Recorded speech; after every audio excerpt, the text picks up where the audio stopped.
بسم اللہ الرحمن الرحیم۔ ایک آدمی امام ابو حنیفہ رحمۃ اللہ علیہ کے پاس آیا اور ایک عجیب و غریب سوال کیا کہ آپ اس شخص کے بارے میں کیا کہتے ہو جو نمبر 1 بن دیکھے گواہی دیتا ہو، نمبر 2 یہود و نصارى کے قول کی تصدیق کرتا ہو، نمبر 3 اللہ کی رحمت سے دور بھاگتا ہو، نمبر 4 بغیر ذبح کے کھا لیتا ہو، جس کی طرف اللہ نے بلایا ہو اس کی پرواہ نہ کرتا ہو، جس سے اللہ نے ڈرایا ہو اس کا خوف نہ کرتا ہو، اس کے بعد فتنے کو محبوب رکھتا ہو۔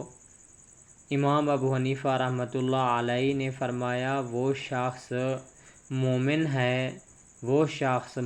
ہے۔ سوال پوچھنے والا بڑا حیران ہوا، کہنے لگا جی وہ کیسے؟ فرمایا دیکھو تم نے کہا بن دیکھے گواہی دیتا ہو، تو وہ مومن اپنے پروردگار کی بن دیکھے گواہی دیتا ہے۔ تم نے کہا کہ یہود و نصارہ کے قول کی تصدیق کرتا ہے۔ قرآن میں آیا ہے، ترجمہ یہود کہتے ہیں نصرانی حق پر نہیں اور نصرانی کہتے ہیں کہ یہود حق پر نہیں، تو مومن ان دونوں کے اس قول کی تصدیق کرتا ہے۔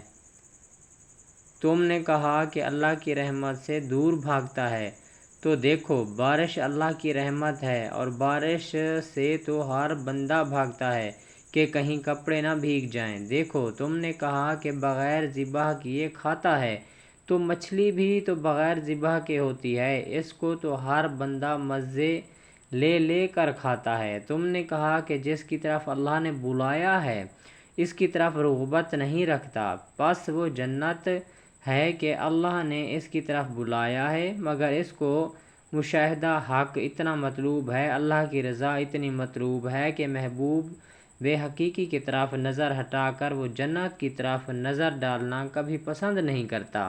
تم نے کہا کہ جس سے اللہ نے ڈرایا ہے اس سے وہ نہیں ڈرتا، تو وہ دوزخ ہے، اس کو اپنے محبوب کی ناراضگی کی اتنی فکر رہتی ہے کہ جہنم میں جلنے کی پرواہ نہیں کرتا۔ تم نے کہا کہ اسے فتنہ محبوب ہے، پس اولاد کو قرآن میں فتنہ کہا گیا اور اولاد سے ہر شخص کو فطری محبت ہوتی ہے، پس وہ مومن ہے۔ سوال پوچھنے والا امام ابو حنیفہ کی ذہانت اور علم پر حیران رہ گیا۔ طالب دعا